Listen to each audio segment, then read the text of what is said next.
The neural activity between the sleep promoting area and the wake promoting area is going to decide our cortical state, whether we are going to remain awake or sleep. In this video, I am going to tell you what are these wake promoting areas and the sleep promoting areas.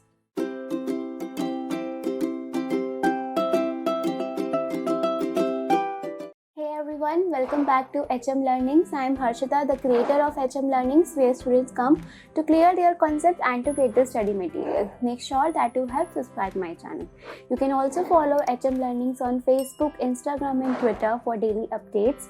We are also uploading all of our content on website SlideShare so that you can easily download and clip our slides from that website. So we will start our today's video, that is the part 2 of sleep physiology. In the part 1 we have seen about the definition of the sleep, the different stages of the sleep, as well as if a person sleeps for about 7 to 8 hours in a night, what will be the distribution pattern of the different stages across that time in that person.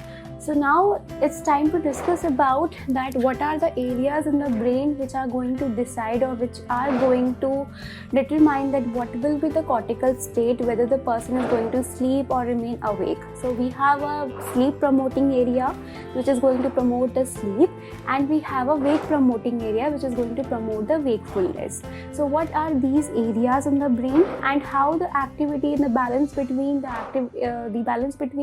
these two type of the systems in our brain is going to decide the final output, the final cortical state. So first we talk about the ascending arousal system.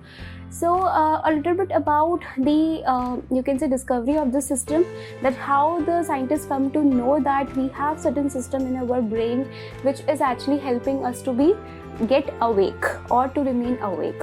So in about 1949, a group of scientists have done one of the experiment in which they have used a cat, and what they have done is that they actually electrically they have stimulate a group of the cholinergic neurons near the junction of pons and midbrain. And they find out that when they give the electrical stimulation, that when the animal was sleeping, but after receiving this electrical stimulation, the animal awakes. So apart from this, they have seen a change in the EEG also. They have seen EEG desynchronization on electrical stimulation. So you can see here that when the animal was sleeping, at that time what happened, you are going to see the large amplitude and the low frequency activity, which is called as a synchronization. Now what happens when the electrical stimulation starts? There is a change in the EEG pattern. Here the amplitude reduces and the frequency increases, which is known as the EEG desynchronization, a symbol that the animal is now awake. So there is a behavioral awake and there is a change in the electrophysiological parameter also. So by this they have concluded that yes, there is an area in the brain which promotes the wakefulness. If you stimulate that area, the animal will become awake. Then they have also done the electrical stimulation of the thalamus.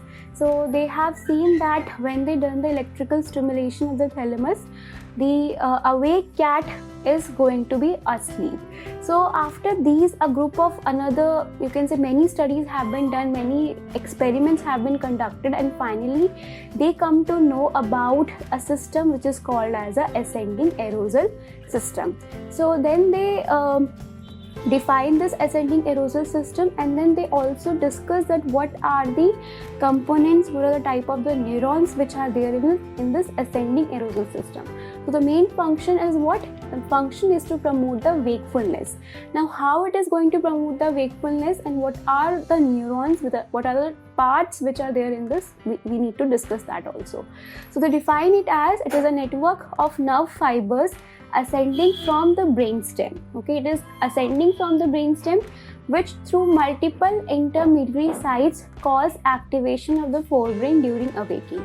So basically these are the projections which are arising. Their nerve cell bodies are there in the brainstem, and their projections from the brainstem, they actually pass through the basal forebrain and finally reaches the cerebral cortex, where they promote the arousal. Their net effect is to promote the arousal. Their net effect is to promote the activity in the cerebral cortex. So what are these projections? So here you have to remember that we have different type of the projections. Of these, the most important one which you don't afford to forget is the glutamatate projection, cholinergic projection, and the GABAergic projection. Apart from this, like dopamine and the other modulatory projections, they are also important, but their lesion doesn't cause that much prolonged effect on the sleep. But if you have a lesion of like this parabrachial region which has a glutamatergic projection, the basal forebrain, the cholinergic and the GABAergic projections, in that case, or if you the lesion of the supramammillary nucleus, in that case also you are going to see a profound effect on the sleep. So that's why these reasons needs to be remembered. Now it's difficult to remember these reasons, but with this diagram little bit clarity we can have. So color coding is there. This red color is showing the ascending arousal system, and this gray color is basically the modulatory one. So for us, the red one are actually more important. So like we have already discussed, the GABAergic projections and the cholinergic projections from the brainstem, they are from the basal forebrain, they are going to the cerebral cortex. The supramammillary nucleus, the GABAergic and the glutamatergic projections from there. Then from the brainstem, pedunculopontine nucleus से glutamatergic projections, parabrachial nucleus से again glutamatergic projections. And these projections are going to the hypothalamus, basal forebrain and the cerebral cortex, as well as to the thalamus. So in the thalamus they have a role, they actually determine the degree that how much is the sensory transmission which is being done across the cerebral, through the thalamus to the cerebral cortex. Okay, so then we have the modulatory inputs also, like the histaminergic projections from the posterior hypothalamus, raphe nucleus, adrenergic projection, non-adrenergic projections. So and this laterodorsal tegmental cholinergic projections. So these are going to form your ascending arousal system. The most potent one are these one, the basal forebrain, and the glutamatergic projections from the pedunculopontine nucleus and the parabrachial nucleus. It has been found that if the lesion of these areas are going to happen, the patient will fall into the coma. Okay, so this is very important. Then we have talked about the wake promoting areas. What are the areas which are promoting the sleep? So there are certain areas like ventrolateral preoptic areas and median preoptic areas. How can you understand that? How the people come to know that these are the areas which promote the sleep? They damage these areas and then they see the effect in the animal. Okay, so when they damage this region, they found that this animal is not able to sleep. That means these areas must doing something related to the sleep. So these areas are doing what? They have the inhibitory projections. GABAergic is also inhibitory, galen projection is also inhibitory. Both these projections are inhibitory, which is going to most of the parts of the ascending arousal system. So ascending arousal system promotes the wakefulness, and sleep promoting centers, which are these areas, they are sending the inhibitory projections to the ascending arousal system. So there will be inhibition of the ascending arousal system so that the sleep can be promoted. Apart from this, parafacial zone is also there, which is inhibiting only one area, one part of ascending arousal system, very very important part. It is a parabrachial neuron. Okay, so these areas you have to remember. This is a diagram which is showing you the same thing, the sleep promoting area. Here the one thing is very important to show that other areas like this, the median preoptic nucleus and the ventrolateral preoptic nucleus, they are sending projections to most of the areas, most of the parts of the ascending arousal system. But this projection from the parafacial zone, it is going predominantly only to the parabrachial nucleus. So hence we know that parabrachial nucleus is very important in promoting wakefulness. So this area will be inhibited by this parafacial zone. So now we have seen the wake promoting areas and the sleep promoting areas. But now the question arises that what is going to decide that whether the person is going to remain awake or the person falls into the sleep. So for that we have a model which is called as a flip-flop switch model. So what is this model? This model basically says that there is a seesaw. Okay, on one end you have a sleep and on other end you have a awake. What is happening is that the seesaw, it can't remain in the intermediate. either it needs to be in one, you can say it needs to be high on the one and low on the other end. That means if this is the region which is promoting the wakefulness, this is the region which is promoting the sleep. So if this region is on, that means the person is awake. Okay, either the person can remain awake or asleep. Okay, it can't remain in both of the states. So that means either the switch can be on for the awakeness and the switch has to be off for the sleep at the same time, or it could be vice versa. But how it happens? It happens because these areas, the areas which promotes the sleep and the areas which inhibit the sleep, the wake promoting areas, they have a connection which is mutually inhibiting. Okay, these have a connection. Okay, both the sleep promoting areas and the wake promoting areas, they are mutually inhibiting each other.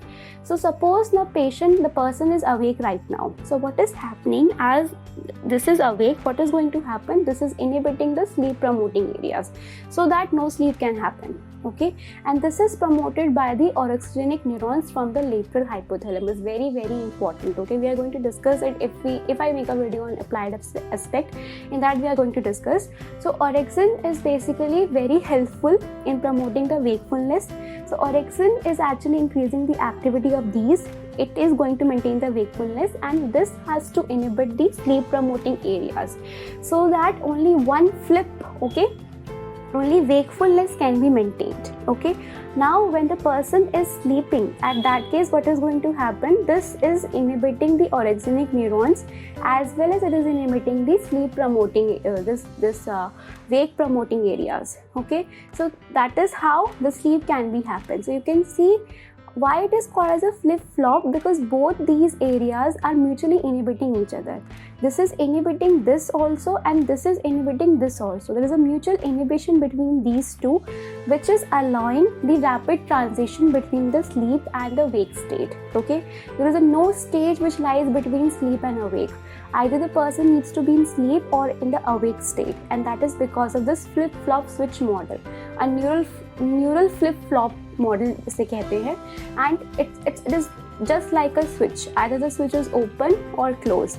If the switch is open, it will open only for one thing and close for another. Similarly, it will open here for the sleep and remain closed for the another. So this flip-flop model is a model which explains that why the person falls, sleeps, the transition period is very less, and how the transition is so rapid. Soon after, you can say, recalling from the sleep. Okay, just awaking from the sleep, you are just in the awake state. Okay, you don't take more time, you just take 4 seconds to sense that where you are in the environment. So how the rapid transition from you can say from a deep sleep you are going to a awake state. So how that happens has been explained by the flip-flop switch model. So I have also mentioned here the references of the books from which I have taken these diagrams. So if you have any doubt, if you have any question, you can message me also, you can email me also, you can comment in the comment section also. You can refer to the original sources as well, because they will also help you to have a clarity. And yes, of course, comment down your suggestions for upcoming videos. And let me know if you like this video, and if you don't like this video, please then let me know also. So please like, share and subscribe Resham Learnings. Till then, keep learning.